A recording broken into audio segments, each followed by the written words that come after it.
আজ আমার পাটিসাপটা রেডি হয়ে গেল। তোমরা দেখছো এটা ক্ষীরের পাটিসাপটা করেছি। দেখতেই পাচ্ছ তোমরা আমার ক্ষীরটা হয়ে গেছে। দুধটাকে জাল দিয়ে সেই কড়াইতে ক্ষীর করেছি।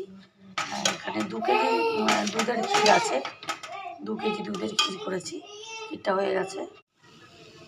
আমার মেয়েকে আবার বেশি করে ক্ষীর দিতে হবে, নাহলে খাবেন না পাটিসাপটা। হাই ফ্রেন্ডস, দেখো ক্ষীরটা তো আমার রেডি হয়েই গেছে। কড়াই থেকে নামিয়ে বাটিতে ঢেলে নিয়েছি।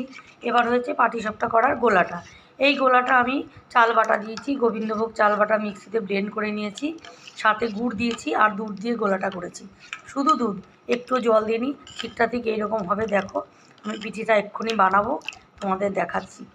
এই ঠিক এইরকম হবে, মিহি হবে, একদম মিহি, একটু দানা থাকা চলবে না।